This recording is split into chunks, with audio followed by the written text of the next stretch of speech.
Hey everyone, and welcome to the FLATLINING Podcast from Fulcrum Strategies. I'm Matthew Hanley, and with me is the president and CEO of our organization, Ron Howrigon. Ron, thanks for sitting down with us again today. Thank you, Matthew. Now, we're doing a little bit of a special edition today because, as I mentioned in the podcast last week at the beginning, we did hear the news of Dr. Hurley's death, who we interviewed earlier this year. And Ron, you wanted to do kind of a special thing today, and so I'll throw it over to you with what you want to talk about in regards to Dr. Hurley. Great. Thank you, and thank you for the time. As Matthew said, I want to do something a little bit different today. I want to tell everybody a story, and unfortunately, it's a true story. But I think it's a story that needs to be heard and needs to be heard often. So I've had the great fortune of working in healthcare for over 36 years. And over those years, I've been very lucky to meet some really incredible doctors. These are people who went into medicine to help others and to help them when they need it most. The vast majority of physicians that I interact with devote their lives to alleviating suffering and fighting disease and illness. Some of these doctors have made an incredible lasting impression on me. Dr. Dan Hurley is one of those physicians, and I want to tell his story. I met Dr. Hurley just a few months ago. He reached out to me after reading a story in ProPublica about insurance company denials. I was quoted in that story, which is why he reached out to me. After reading the story, he sent me an email to ask if we could talk. So we set up a Zoom call a few days later, and I have to admit, I didn't know what to expect for this meeting, and I certainly was not prepared for the impact it would have on me. It started with a surprise when Dr. Hurley joined the call and I realized he was calling from a hospital bed. He informed me that he was in the middle of receiving treatment for a very difficult cancer diagnosis, but that this was a good time to talk. Dr. Hurley told me his story, both about his diagnosis, what he was doing with treatment, and all of that. The story included difficulties that he was experiencing in getting the care he needed approved and authorized by his insurance company. Dr. Hurley told me how lucky he was that as a physician, he was able to quickly navigate the healthcare system and find a specialist who anyone would consider to be one of the preeminent experts in this very rare cancer that he was dealing with. The oncologist treating Dr. Hurley started him on a treatment path to try to deal with his disease and tumor right away. Along that journey, Dr. Hurley and his physician ran into a roadblock that is unfortunately all too frequent in our system today. Dr. Hurley's insurance company denied a PET scan that was ordered by his oncologist. The requested PET scan was denied by a medical director because that physician deemed it to be not medically necessary. Now, I want to stop there for a minute, and I want to have everybody understand what that really means. A physician who, with no transparency or consequences for his or her actions, decided, probably with very little, if any, review of Dr. Hurley's medical records, and likely no formal training in oncology. But that physician decided that the test ordered by a national expert from the Mayo Clinic, after treating Dr. Hurley and careful review of his situation and condition, that physician decided that the PET scan was not necessary. That's right. An uninformed physician, likely practicing outside of his or her specialty, decided that they knew better than a well-informed expert in the field. Now, the reason why I say probably practicing outside of his or her specialty, probably not, is that we don't know who that physician was. Dr. Hurley requested to be able to speak to that physician directly, doctor to doctor. And not only was he denied that, he wasn't even told the name of the physician who decided his treatment wasn't necessary, or whether they had any experience even in the field of oncology. That's what I mean by no transparency and no consequences. All right, back to our story. After hearing all of this, I quickly asked Dr. Hurley what I could do to help. That was when he really made an impression on me. He informed me that he wanted to tell his story so that others wouldn't have the same experience. He told me he wanted to dedicate his life to exposing this problem in hopes of changing the insane system of insurance company denials. I remember thinking how just incredible this was. Here I was talking to a doctor while he was getting chemotherapy for his cancer, And instead of being angry or wanting vengeance for what was happening to him, his only concern was about future patients. Patients that he would never know or treat. Patients who wouldn't even know of his efforts to help them. And patients that he would never receive any payment or compensation for his activities. This is the kind of selfless behavior that I see in a lot of physicians, and the kind of selfless behavior that is so common for Dr. Hurley. Now, I was immediately all in. I was quickly drafted and ready to join Team Hurley. I started sharing his name and information with as many people as I could, hopefully to help him tell his story. As part of that effort, Matthew and I interviewed Dr. Hurley on our very own podcast. Over the next few weeks, I spoke to Dr. Hurley a few times. Each time I was impressed with his approach to his situation and his continued desire to help future patients that he would never meet. At one point, he shared with me a very honest conversation about his disease. He told me that while he was an optimist, he was also a doctor, and he knew that it was unlikely that he and I would be having this conversation again in a year. He told me his goal was to live long enough to see his child graduate and hopefully be able to take his wife on another trip to France one more time. This was so typical of Dr. Hurley and the man that I was fortunate enough to get to know. His goals weren't about him, but rather about his loved ones. That was May of this year. Now fast forward to today. Last week I was approached by a reporter from the Washington Post. She was developing information about the practice of payer denials and wanted to talk to me to get some background information. During this conversation, I told her about Dr. Hurley and his story and suggested she interview him. I immediately sent an email to both of them, introducing Dr. Hurley to the reporter and she to him. That was last Friday. That evening, we received a call from one of Dr. Hurley's partners informing us that he had passed away the night before. Now, I've never met Dr. Hurley face to face. I've only talked to him via Zoom or over the phone. I can't say we were good friends or that I had known him for years. But despite of that, the news of Dr. Hurley's passing hit me pretty hard. I think it was because of what an amazing person he was, and because it made things very real for me. You see, on podcasts like this or in speeches I give, I talk about the healthcare problems we face in this country on macro terms. I talk about things around public policy. Upon hearing the news of Dr. Hurley's passing, the problems in our system today suddenly had a face and a name. It was in that moment that I decided that Dr. Hurley's story and his desire to solve this problem for future patients wouldn't end with his passing. I vowed to tell his story every chance I get and to do whatever I can to try to carry the flag that he had picked up. With that in mind, I'm about to step up onto a soapbox that was built by Dr. Hurley. I'm going to warn you right now, I'm not capable of doing this with the grace and sensitivity that Dr. Hurley would have. I'm quite frankly not as good a person as he is or was. I'm not going to do that or be able to do that because, in the words of Peter Finch from the movie Network, I'm mad as hell and I'm not going to take it anymore.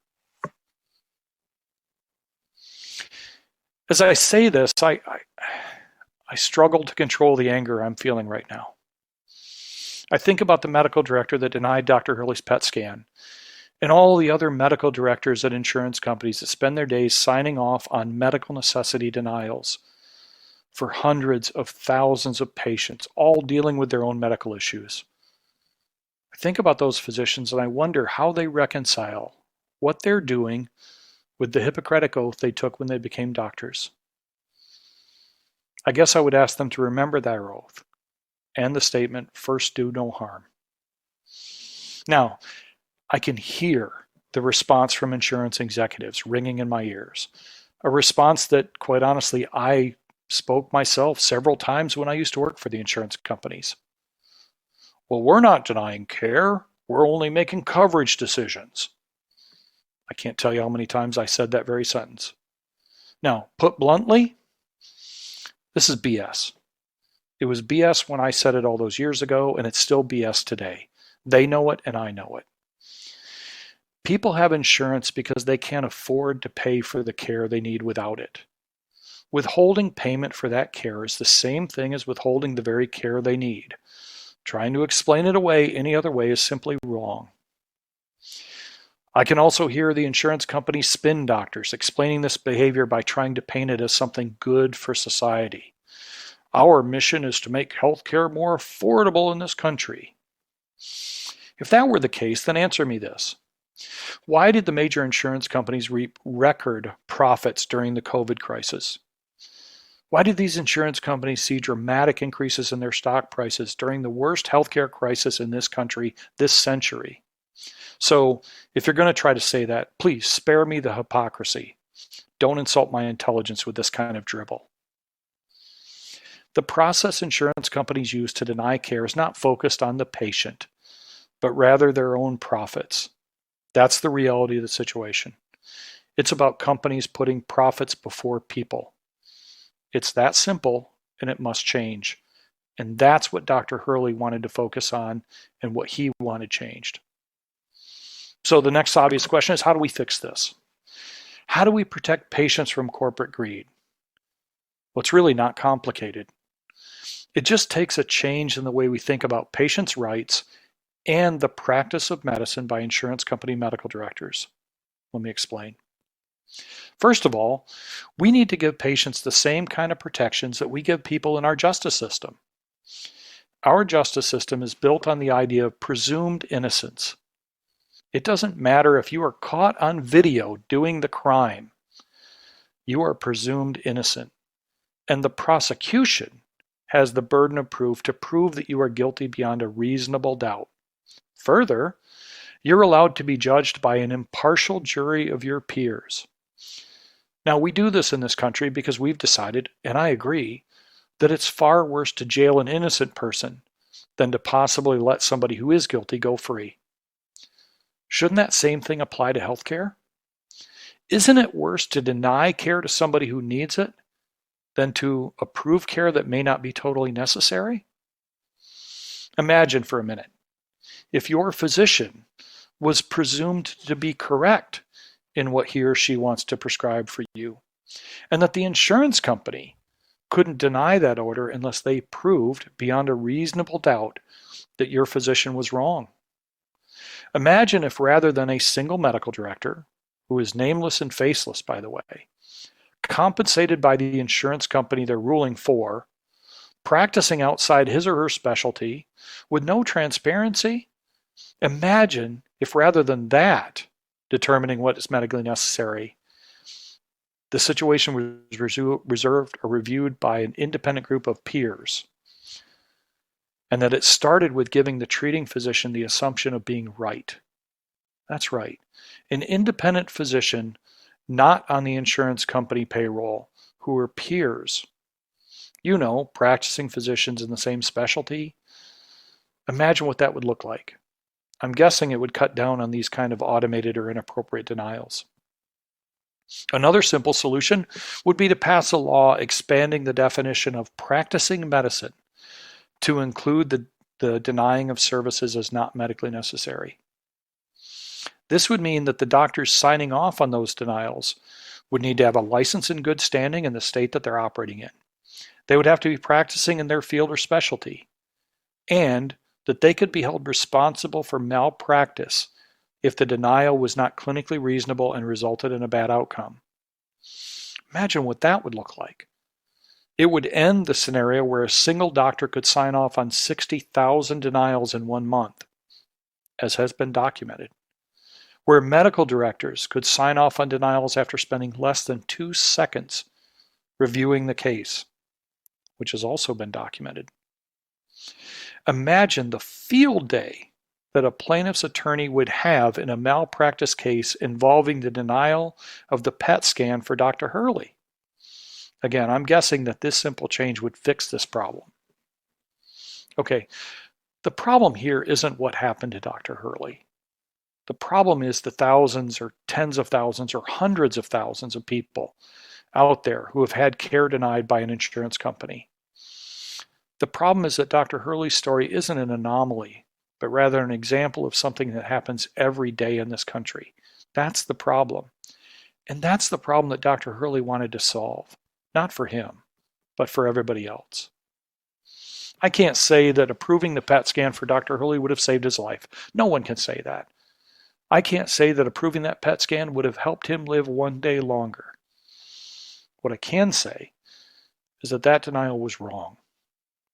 I can also say that when a person is going through cancer or any other difficult disease or illness, the last thing they should have to spend any energy on is fighting with an insurance company. They shouldn't have to worry about paying for things like a PET scan. They should be able to spend 100% of their time and focus on fighting the disease they have or enjoying the remaining time they have with their family. That's the way things should be. And I'm going to continue to tell Dr. Hurley's story until things change and until that's the way things are. Everybody listening to this podcast, I appreciate your time and attention. I'm sorry that we drop down into a story like this, but I think you'll agree it's a story that needs to be told and needs to be told quite frequently. Thank you very much for your time and for your attention. And God bless Dr. Hurley and his family. And hopefully his life won't be in vain and it'll help change this. Thanks for sharing that, Ron. That is very powerful, and we're glad that you were able to do it. And we do have the written version available online as well, and we'll have it in the show notes. As we conclude, I want to share Dr. Hurley in his own words. I asked him when we interviewed him back in May why he was doing this, why he decided to step up and to fight this fight. And I want you to take a listen to what he said.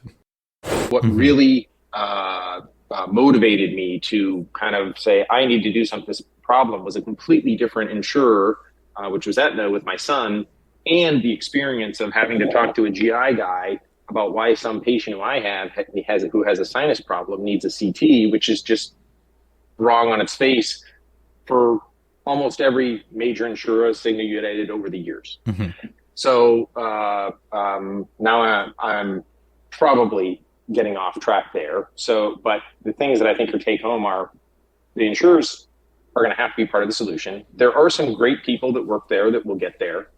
But initially, it is a wall as a patient. You can't talk to them. You get denials. You talk to people who don't even know why you got denied. And if someone says this isn't medical care, I'd say, but it is. Mm-hmm. Because if you're delaying care by days to weeks before I even get the right to say, well, then I'll just pay cash, assuming I'm lucky enough to be able to afford that, that is medical care. So when we need transparency, and then we need accountability that says, yes, indeed, Dr. So-and-so, I see that you reviewed this chart and you delayed it by 3 weeks. And over the course of my, let's say I get a 3-year cancer journey, that'd be a pretty good one for me.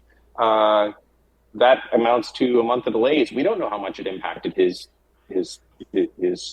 problem. Mm-hmm. So, when there's ethics on 2 parts of this. There's one, the ethics of the physicians. And this should be pretty easy to, or if we get a little light in the system, it should be easy because people will probably be ashamed, hopefully, and stop doing it.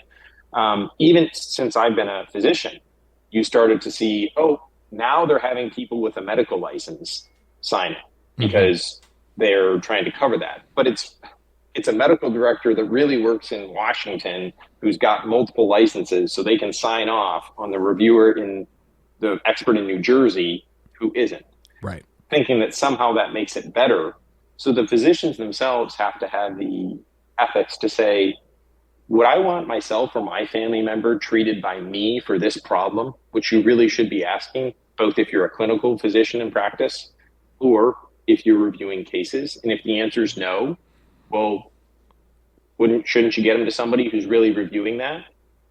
Mm-hmm. And then the other part of the ethics is on the business side, where, in an era where we see pretty strong balance sheets and on the public traded companies, pretty good returns. And we, of course, can look at executive compensation. It seems to be going up. Is it really ethical to be saying we are not spending on those people who've been paying for their whole life? This is what insurance is. And we're going to limit that. And we're actually going to set up a system that doesn't have an escape valve to hurt them. or make them feel, even if it's not true, that their insurance company is trying to harm them. I mean, how many people, if you ask them, said, do you think your insurance company is looking out for your best interest? Even people with regular medical problems would be answer that no, I think a pretty high percentage of the time. Sure. And then one of the saddest things about that is that there are some great people in the insurance industry who are really trying to work for people as patients, but they get lost behind this system. The Flatlining Podcast is a production of flatlining.net and Fulcrum Strategies. Copyright 2023, all rights reserved. Be sure to subscribe to the Flatlining Podcast on Spotify, Google Podcasts, Apple Podcasts, Amazon Music, the iHeartRadio app, or wherever you listen to podcasts. For Ron Howrigon, I'm Matthew Handley. Have a good week.